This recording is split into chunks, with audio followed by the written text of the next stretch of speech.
Hey guys, Prowl 1701 here, and today I'm going to talk about 10 things I would do if I was put in charge of Doctor Who. If some of the people high up in the BBC and Doctor Who were watching my YouTube channel and were like, this guy knows his stuff, this is the guy we need running Doctor Who, and they came to me and they were like, look, we've seen your videos, you know your stuff, you have what we think is the perfect future plan for Doctor Who, we're sure. What would you like to do? Well, my first thing would be to, of course, acknowledge their intelligent wisdom and thank them profusely and be like, I admire your honesty. Yes. After I got that out of the way, I would come up with different stuff that I would want to do involving the classic range, the animations, and the modern series. I would want to be over all of it. I would have final say on everything they did. First off, bring back Sun and Moon Studios for the animations. Sun and Moon Studios, of course, helped do the Macroterra, which to this day is the bar for me. It's the best animation we've gotten, especially post-Power. Easily the best animation we've gotten. The only one that I put right up with it is the Moon Base by Planet 55. But Sun and Moon, to me, Macroterra is the bar. It's just better than the others. And I'm not saying the others aren't good. They're varying degrees of good, except for Fury and Web 3, but that's a whole nother conversation. But I still like Evil of the Daleks, Galaxy 4, Abominable Snowmen, Faceless Ones. They're good, but they're not as good as Faceless One. And part of that is Sun and Moon Studios. The character movements are so good. The facial expressions and facial movements. The fluidity of motion with the characters. All of that is unparalleled in the animations. Now, I know that I'm sure it comes down to budget. That Sun and Moon probably, it's probably just, they probably just can't afford to get them. It's probably a budget problem. I get that. I would try to find them a way to make it work. Find a way to come up with that money from somewhere. Whatever you have to do, take a little time. If I have to wait a couple years to get a better animation, I will wait a couple years to get a better animation. But that would be my thing, would be trying to find the budget to get Sun and Moon back. I know these animations are done on the cheap. We know that. I respect that. I know the BBC has their budget they have to adhere to. But that would be my first goal, because I think all of the animations should at least rival the Macroterra and should strive to even surpass it in terms of quality, because the animation is, I think the animation is one of the reasons why that story is held in better esteem now. Because the Macroterra was just kind of a story nobody really knew much about, I think. I was only vaguely aware of it before the animation came out. It was one of those when they announced the animation for it, I'm like, oh yeah, that one's a thing, wasn't it? The only reason I even knew about the Macro was from Gridlock. And then, stumbling on to, oh, it was the Macro's 40th anniversary from that one story nobody talks about. But the animation, I feel like, has really turned people around on it. It's one of my favorite animations to watch. The black and white version and the color version, they're both good. It does a lot of really good things. I like the creative liberties taken with it as well. So I would bring Sun and Moon Studios back to try to get the animations up to where I think they need to be. Next on the list is give us another 60s collection set. That would be a thing for me. That is what I'm saying. I don't want the last 5 collection sets to be all the 60s sets. I want at least one more before all the 70s and 80s sets are done. Doesn't matter which season. I know we all want a Troughton, but if it's easier to do season 1, then give me season 1. I have a whole video on that either coming or out already. I don't remember. But season 1 kind of makes the most sense. Marco Polo is the only thing we really need. And Marco Polo is not getting animated anytime soon. It's 7 parts, and it'd have to be 3D animation, and I don't think the 3D animations are there yet for a story like Marco Polo. But from what I understand, An Unearthly Child is fine when it comes to actually selling on physical media. Everything I see online seems to indicate it's fine and can go. The problems with it are tied up in streaming rights and other stuff, but not physical sales rights. Those should be good. Those should be good. So if the only problem is Marco Polo, give me a really good recon for it. Give me maybe an audio version of the novelization of it. Give me the 30-minute cut down. Get me that season 1 box set. I'm fine with getting another Hartnell. Either that or give me season 5 and put Iz and Steve Skinner's animation on it. That's going to be a point coming up in a second. Because I feel most of the Troughton ones still need some work. Seasons 3 and 4 are definitely not there. Season 6 is definitely, I really wish they'd animate Space Pirates or give me something for Space Pirates, because that recon for Space Pirates is hard to get through. Plus, we know we have to wait about 18 months for the standalone of the War Games in color, which also has the original version of the War Games on it, to have its sales. They want to give that time to sell on its own first before they release the box set, which will probably have the Daleks version, or the War Games color version on it. Just like I figure Season 1 will have the color version of the Daleks on it. But that, it's been, it'll have been 18 months by the time the next set after 7 releases. So that should be good to go. Give us another 60 set. I don't care which one. Make either 1 or 5, preferably. But if you're going to do 6, go ahead and give me 6. But I want another 60 set before the 70s and 80s sets are done. The next point is use the Iz and Steve Skinner animation for the Wheel in Space. It's fantastic. It's great. I like it. I think a lot of people are fine with it. And TARDIS Time Girl, Iz Skinner, even offered to do the surviving episodes. She said, hey, we'll do the surviving episodes. Hey, we'll colorize it, when they made their pitch to the BBC. And I know some people are like, well, it needs a little polishing. Fine. I'm sure they wouldn't mind polishing it. Personally, I think it's fine the way it is. It is consumer ready for me. Prowl would pay money for that right now. Like, I would pay money if they put it out as a consumer product on DVD or Blu-ray or Steelbook. I would pay money and purchase that. 1, I really like it. 2, I want to support their work because I like their work. They do really good stuff. They did some of the work in the Galaxy 4 reconstruction. And their Web 3 episode looks like it's coming along well from a post they made on Twitter the other day. I'm really impressed with their work, so I would love to support their work. And 2, I think it's a viable commercial product. I think the animation is good enough to sell commercially. And look at the wonderful reception it's had from the fandom. The fandom has pretty much universally liked it. Now, part of that is, to be fair, part of that is because it's a fan animation. It's one of the best fan animations I've ever seen. It's really, really good. But because it is a fan animation available for free, it is going to get that universal praise. I think more so than if it was released as a commercial product. Because the second you ask someone to start paying for something, they are going to start looking at it with a little more critical eye. So there would be parts of the fandom that as soon as you put it out as a product and they're having to pay money for it, they are going to start looking at it more critically. They are going to start, well, why is it only in black and white? Or why is it only, why is it not in color? Or why aren't the surviving episodes animated? Little things like that some of the fandom would say, or, well, this part looks a little rough when they're going down the stairs. Little things like people will start nitpicking it more. That's just how people are. Once you're asking somebody to pay money for something, they are going to look at it more critically. That being said, I personally am fine paying money for it the way it is. You don't have to polish it at all. I would pay money for that. Matter of fact, if somebody clever knows how to burn it onto a DVD or a Blu-ray and send me a copy of it in a nice professional-looking UK or US version DVD set, send it on. I'd love to have it. I'd do a review on it. I would have it proudly on my DVD shelf right down here alongside the official ones. I would love to have it because it's fantastic. So yes, and as we just talked about, it would complete the Season 5 box set. You could go ahead and get that Patrick Troughton set right on out.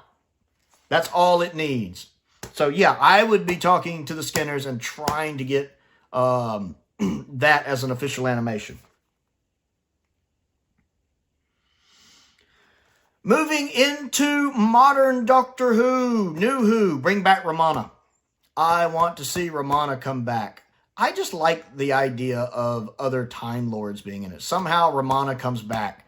Maybe she got lost during the Time War somehow. Not killed, just lost. Events of the Time War, she was missing, and the Doctor finds her, she comes back. Or, fun little twist I have, she comes back as a villain. But maybe the events of the Time War hurt her and scarred her so badly that she's bad now. I think of it as during the Time War, she was either working with the 8th Doctor or the War Doctor. They were on a mission for the Time Lords. And then something went wrong and the Doctor got recalled. Like at the end of Mind Warp when he's trying to save Perry. And the Time Lords literally just pull him inside the TARDIS. I love when the Time Lords show their godlike powers, which they do there. When they make him get back in the TARDIS and recall him for his trial. Something like that. He doesn't want to go, but he gets recalled. And because of that, Romana gets left, hanging. And she gets resentful of it. And she might not realize that the Doctor was called back against his will, and he probably even tried to find her afterwards and couldn't. Maybe it was a covert mission. They didn't know where they were. Whatever. But the anger and resentment and bitterness built up in her to where she just kind of became not a nice person. She hates the Time Lord. She hates the Doctor. She just got a lot of anger and frustration in her. Romana as a villain, I'd be cool with that. It'd be a nice twist on the character, and it's about her finding her, for lack of better word, humanity again, even though she's not human. You get what I mean. You know, kind of the Doctor trying to get her back to maybe the light side, if you'll forgive again the phrase. And maybe he can't. It'd be an interesting twist on the character, and I would really like that. Another one that kind of plays into that, give us our Paul McGann 8th Doctor miniseries, you cowards. You cowards. Everyone has wanted an 8th Doctor miniseries since Night of the Doctor. So, over 11 years now. We have wanted it since Night of the Doctor. It would sell. It would make the BBC money. It is like, does the BBC just hate money? Why would you not do that? Everybody wants that. Well, we don't know if we want 2 main Doctors at once. The fandom can handle it. I assure you the fandom can handle it. Having a spin-off miniseries with the 8th Doctor while your regular Doctor's going, we can handle that. They're just upset that the 8th Doctor might do better in the ratings than their current Doctor, and they don't want that because that makes them look bad. But yet they're going to give us a spin-off like The War Between the Land and the Sea. Did anybody ask for that? Does anybody care about that? Seriously, you watching right now, do you give 2 craps about the war between the land and sea? Do not care. Do not care. I'm telling you now. Do not care. I don't speak for the fandom, of course. Like, I'm not saying I speak on behalf of everyone. But speaking for myself, and I am unanimous in this, I don't care. I'm probably not even going to watch it. I don't care. I watch Doctor Who for the Doctor. I tend not to like Doctor Who spin-offs for the most part. I don't. There's never been a Doctor Who spin-off I've just loved. Even the Sarah Jane Adventures, I've only seen a handful of episodes, and I love Sarah Jane. She's my favorite companion. And I've only seen, like, 5 of her stories. 2 of them which have the Doctor in them. I still need to see Enemy of the Banks that is the Brigadier. I haven't seen that. I need to get one of my patrons to help me out with that. You know who you are. But yeah, I don't care. Check out The War Between the Land and the Sea, and I'm like, nobody cares. All right, some people probably care, but a lot of us don't care. Meanwhile, what about an 8th Doctor spinoff with McGann? They're like, nah, nobody's going to watch that. And you could even tie it in with a Romana thing. Like, if you're not going to give it a mini episode, imagine you have a season of Doctor Who that's 10 episodes. And then say episode 6. The cliffhanger of episode 6 and how it ends is that maybe the companion he's been traveling with is revealed to actually be Romana. She's been luring him into a trap. And the reveal is she's actually evil and she's going to kill him. And he's shocked because he's like, oh my God, it's Romana. That's the cliffhanger. Episode 7 picks up. And it takes place during the Time War. And you have Paul McGann as the 8th Doctor and Romana being sent on this mission by the Time Lords. So you get 2 episodes that are basically flashbacks. And they're basically showing why Romana's like this. And because of that, it gives you an excuse to bring McGann back for 2 episodes and explain the events of what happened to, 1, make Romana the way she is to where she might be evil. And 2, kind of give an explanation of why the 8th Doctor is the way he is by Night of the Doctor. I know some of the audios already do that. But the reason why he's not quite the optimistic romantic he is in the TV movie, that the Time War has had its impact on him, and that he is a little angry and bitter in ways, and frustrated and snarky. And it possibly losing Romana and not being able to save her could be part of that. That's why he's angry. It's why he doesn't want to fight in the war. Maybe that's the reason why he doesn't want to fight in the war. Is the Time Lords pissed him off because he feels like they stabbed him in the back. So he's like, you know what? I'm out. It would go a great way of showing why he is the way he is in Night of the Doctor. So you have 2 episodes of McGann with the second episode, which would be episode 8, ending with him being separated from Romana, the Time Lords saying, no, you can't go back. Him saying, well, then, to hell with you, and storming out and having nothing to do with the Time War. And then episode 9 and 10 could pick back up with, the 15th Doctor or whichever, and him having to stop Romana and try to make her see reason. I would love that. It would give us a great opportunity to get the 8th Doctor back for a couple episodes, if not a miniseries, and it would be a great reason to bring Romana back. That's what I would be doing.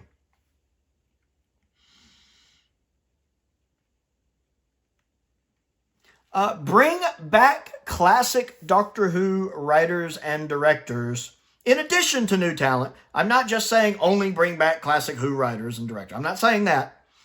You want to have new talent as well. But you don't want, the showrunner writing every episode. I think the showrunner should write the first episode of the season and then maybe the last 2 episodes because they're usually a 2-parter. And then, of course, he's going to have input on the rest of the season if there's a seasonal arc, which I'm so sick of. I'm so tired of seasonal arcs. But I can understand him having input in the other stories, dropping the little hints for the seasonal arc. I do like the seasonal arc when there were little more hints, like the Bad Wolf thing or the Saxon thing. I like that better. Doesn't really interfere with the stories individually. And then you have other writers writing, say you have a 10-episode season, the other 7 episodes, you have other writers. And I feel like you should at least have maybe 2 of those 7 episodes written by classic writers. Now, sadly, they had an opportunity in modern Doctor Who to get back Darren Sticks, and they never did. They could have gotten Bob Baker, they never did. They could have got Chris Boucher, and they never did. And sadly, they can't now. They're no longer with us. Matter of fact, sadly, all of the Doctor Who writers from 60s and 70s Doctor Who are gone now. It's heartbreaking. They're gone. And when modern Doctor Who started, several of them were still with us. And modern Doctor Who could have utilized them, and they didn't. And that is just a crime, in my opinion.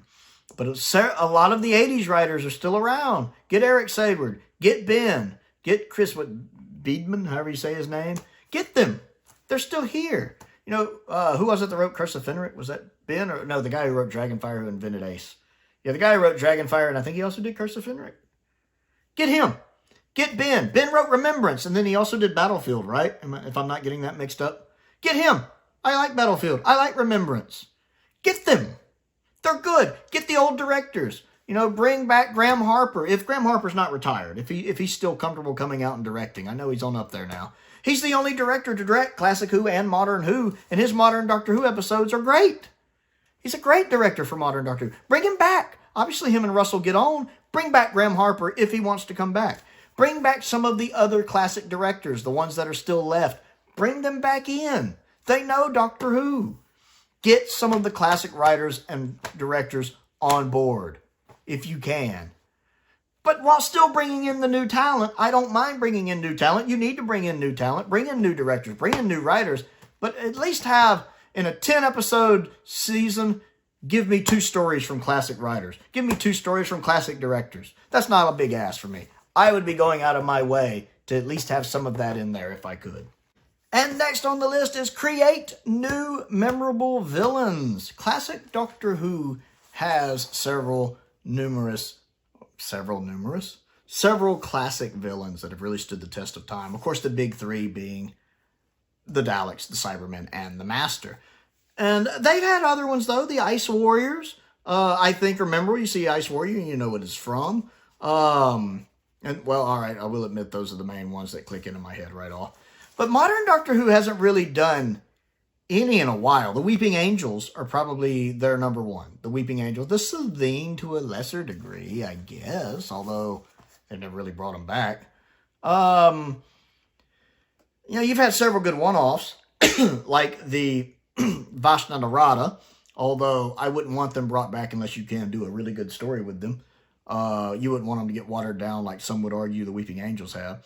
And the Midnight Entity, which I never want to come back because that's just perfect the way it is. I don't need a backstory behind it. It's one of the reasons Midnight works is because you don't know what the Midnight Entity is. Matter of fact, we just call it the Midnight Entity because we don't know what it is. Love that. Leave it alone. But modern Doctor Who doesn't really just have those iconic villains that come back. I mean, most of the time it's bringing back classic villains, the Cybermen, the Daleks, the Master, instead of creating new versions of those. Really, the Weeping Angels are the main ones.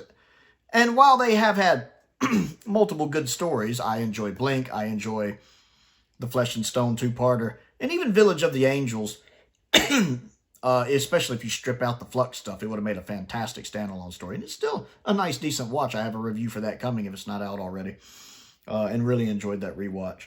So I like the Weeping Angels, but they need more. They need more memorable creatures that really stand the test of time, like the Weeping Angels, like the Daleks, like the Cybermen, like the. I'm surprised they haven't brought back the Tetraps, honestly, unless it's tied up in a rights thing.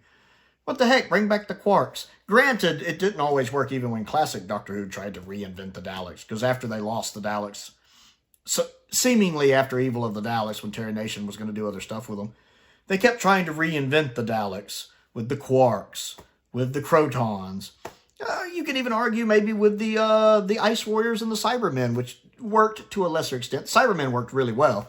The Ice Warriors to a lesser extent, that they were all replacements intended for the Daleks. The Cybermen worked. The Ice Warriors worked a little.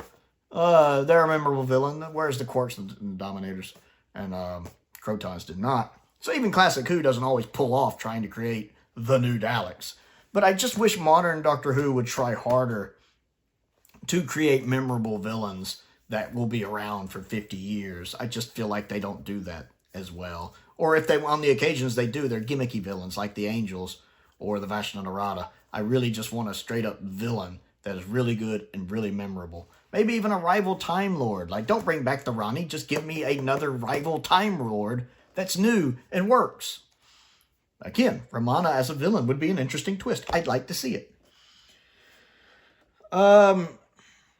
I really think they should do more episodes with the same budget. Like, instead of doing 8 episodes with the budget you're doing, do 10 episodes, but just do per episode lower budgets. Like, say if they give you, I'm randomly throwing a number out there, $30 million to do 8 episodes. I'd rather them take that $30 million, that same amount of money, and do 10 episodes. And just make it stretch a little more. Not every episode needs to be a special effects extravaganza. I mean, let's look at the Pertwee episode. One of the reasons the Pertwee episode came into being is because of budget concerns. That's the reason why the serials became longer, especially in season 7, and why you had the Exiled on Earth set up. And the Pertwee era, in terms of quality, is arguably the best era the show's ever had in terms of quality. The Pertwee era has no bad stories. I can't think of a single Pertwee story that I would call straight up bad. Now, some of them I'm not as keen on, like the Claws of Axos. I'm not the hugest fan of it, but it's certainly not bad. It's a good one. It's got stuff I like. The Mutants, I enjoy. Now, I've only seen The Mutants and the Time Monster once, maybe on rewatch. I'll reassess, but the first time I watched it, it was fine. I enjoyed it. I didn't think it was bad. Same for the Time Monster. So even the Pertwee stories people try to say aren't that great, still aren't bad. There's no bad Pertwee stories, in my opinion. I'm not saying they're all masterpieces or that they're all great, but the worst I can say about a Pertwee story is that it's okay. The worst I can say is okay. A C level, average. That's the worst I can give it. And it's the whole reason it exists is because they had to find a way to make it work with the budget, with the longer stories a lot of times, and on Earth setting. It wasn't superly special effects heavy. I mean, it had some special effects and some stuff that sometimes work, sometimes don't, let's be honest. The maggots work, the dinosaurs do not. But, you know, you could have some scaled back episodes like that take place on Earth or take place on a space station that doesn't require a huge budget. Maybe like a zombie plague breaks out on a space station. You can do, if you have a 10-episode season, 3 of your episodes need to be lower budget episodes at least. Put 2 of them on Earth, 1 another thing. Your first episode of the season, I can understand you putting a little bit more of a budget in that. You want it to be attention-getting. You want it to be the season opener. You give it a little more money. Same thing with the finale, which again is usually a 2-parter for the finale. I understand putting some extra budget to that because it's got to be a Modern Who series finale. I get it. I get it. But the other 7 episodes, at least 3, honestly 4, could be lower budget episodes. They could be bottleneck episodes. You could even do 1 Dr. Light episode with the companion and make it not too expensive. And then your other 3 episodes, you could put a little more money toward. I would rather have a 10-episode season than an 8-episode season on that $30 million and just do a couple episodes or 3 or 4 episodes that aren't quite as special effects heavy. And make that work. I think a lot of us would like that. It would give us 10 episodes instead of 8, and that would be an extra 2 weeks of Doctor Who we would get. When we're already starved for Doctor Who, because the last season we had 7 weeks, because Disney Plus gave us episodes 1 and 2 together. So we had 7 weeks, that's it. And Lord knows when we're going to get season 2, and Lord knows if there will be a season 3. So I would do that. Longer seasons for the same amount of money with a couple budget episodes in there that aren't special effects heavy. Seriously, have him travel back in time into the 70s, 80s, and work with Unit. I'm not saying the Brigadier has to be there. He runs into another group of Unit or another military group. Do something like that. And finally, honestly, what I would say is bring back the classic format. The half-hour episodes where multiple episodes make up a story. I would go back to the classic format. 4-parters and 6-parters especially.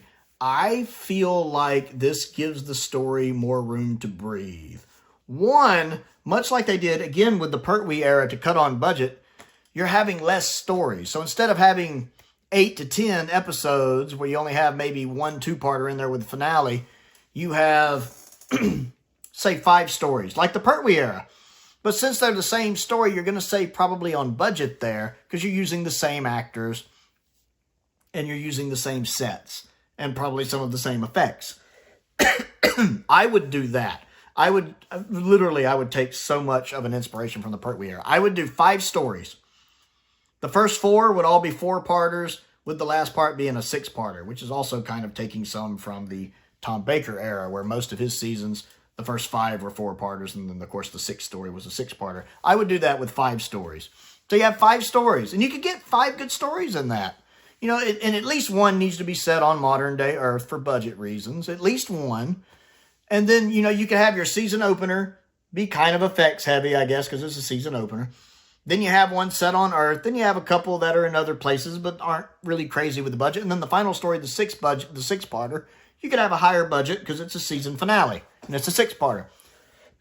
That's what I would do. And I would only release them 1 part a week, just like Classic Who. Think about that. That is 22 episodes. You have 4 4-parters, 16 episodes, and a 6-parter, 22 episodes. You release half an hour. Release half an hour of it a week. One, because stereotypically and probably honestly, since the modern audience has a shorter attention span, they're only having to watch 25 to 30 minutes. Each episode you make 25 to 30 minutes. I know in Classic Who they were usually like 20 to 25 minutes. But you make them somewhere between 25 and 30 minutes apiece. Aim for 25 maybe. 20, 30, somewhere up in there. So you're not taking up a whole lot of their time. You give them a good cliffhanger, because classic Doctor Who oftentimes had some great cliffhangers. It had some not so great cliffhangers, like The Floor, or the literal cliffhanger from The Umbrella. But it had a lot of really good cliffhangers. And, you know, you get them wanting that next episode, craving it. What's going to happen next? What's going to happen next? What's going to happen next? Classic Who is good at doing that. Even The Mutants. The one time I watched The Mutants, at cliffhangers, I was going, ooh, I want to watch the next one. I want to know what happens next. It kept me invested. It drew me in. And then with only doing 1 episode a week, you have episodes for 22 weeks. Almost half of the year. Imagine 22 weeks of new Doctor Who. Especially if it's new Doctor Who that's keeping you wondering what's going to happen next. Would you rather have the modern format of 8 episodes and have Doctor Who for like 8 weeks? Or would you rather do it my way, where you get 22 half-hour episodes, which, to be fair, would be about like 11 episodes in the 45-minute format. I get that. But again, since we're doing only 5 stories, I think you save on the budget there.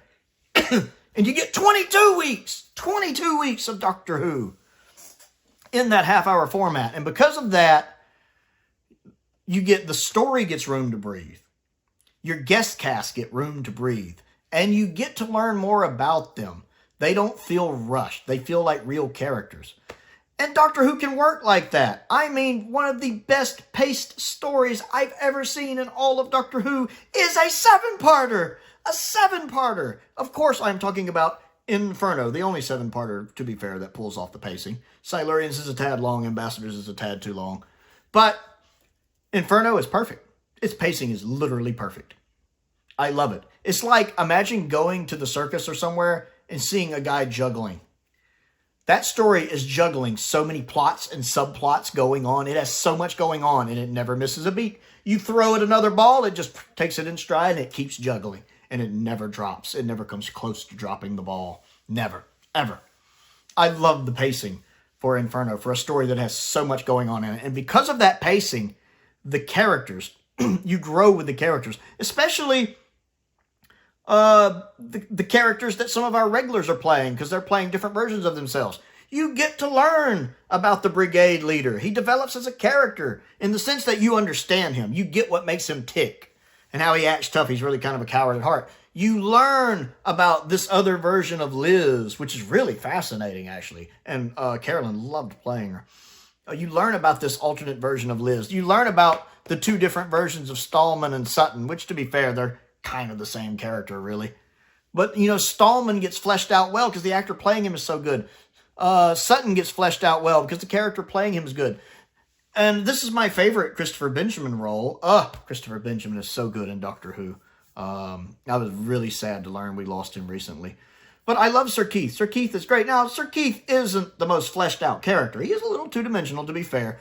But I just like him. He's like this really good guy who's trying to do the right thing. And he just strikes you as an ally of the Doctor. You know he's a good guy. I like him. He's so good in this. Christopher Benjamin nails it. So you have all of these things going on with these characters. And it nails everything. The action sequences. The Premoids. Okay, the Premoids' teeth look a little fake. But other than that, that's a nitpick. It's basically perfect. And it's 7 parts! And it pulls it off.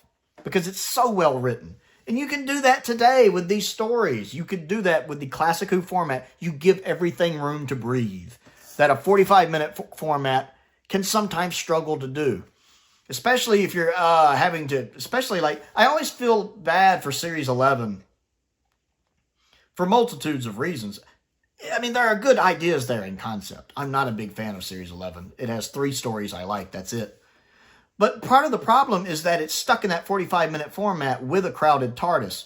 So you have a season that's got to introduce us to a brand new Doctor and flesh her out. 3, not 1, not 2, 3 brand new companions while also giving them room to breathe and flesh them out. While also in each 45-minute story, because there are new 2-parters in this season, you're having to give the guest cast room to breathe and try to flesh them out. So you're trying to teach the audience who the Doctor is. You're trying to teach the audience who the companions are and what makes them tick. And you're trying to teach that with guest characters. When you have a new episode every week, there's no 2-parters. And that's just hard to do in that 45-minute format. Whereas Series 11 had been 5 stories, say all 4-parters even, and you had 20 half-hour episodes, so almost the same amount of runtime. You could have done that more. You could have given them more time to tick. You could have, because you would have only had 5 stories. Characters would have had more time to flesh out, in my opinion. Especially guest characters. It's really hard for Series 11 to introduce who this new Doctor is, who all 3 of these new companions are, and who all of these guest cast are in all of these different episodes in that 45-minute format, where I feel like with the classic series, everything has more room to breathe. So that would be probably my number 1 thing. I would go back to the classic format. Half-hour episodes, 1 episode a week, keep people on the edge of their seats, keep them wanting to know what happens next. I just finished watching part 1. I have to know what happens next. I want that reaction. And then you have Doctor Who. If you do it my way, again, with 4 4-parters and a 6-parter season finale, you have 22 episodes. That's 22 weeks of new Doctor Who. Russell, call me. We'll get to work on that McGann spinoff as well. That's how I would do it. I feel like these are all viable things to help the animation range, to help the classic Doctor Who range, and to help the modern Doctor Who series. These are all ideas I would implement if I was in a position to be able to do so. So I want to know what you think of this video. Comment down below and let me know what you think of my ideas, what some of your ideas would be. Let's talk about it. I always enjoy interacting with all of you. Don't forget to click the like button and the subscribe button as well. I also have a Patreon if you would like to support me on that, which I would certainly appreciate. Bills have been rough lately. I just had to spend $1,400 on a crown. My first crown. I always wanted a crown, but that's not what I meant. And that's got me a little behind. So anyone who wants to support on the Patreon, that is very much appreciated lately. Or the YouTube memberships are also available as well. I do want to give a shout out to some of my top tier patrons. Finn Perkins, who joined at my exclusive tier. The first person to ever join at that one, at the $45 tier, which I know Finn personally. I think he really did that more just to help me out as a favor, which is really nice of him. I also want to thank Colin Coney, Sam Venning, and Unknown289, who are also top tier supporters, all 3 of which have been with me for a while.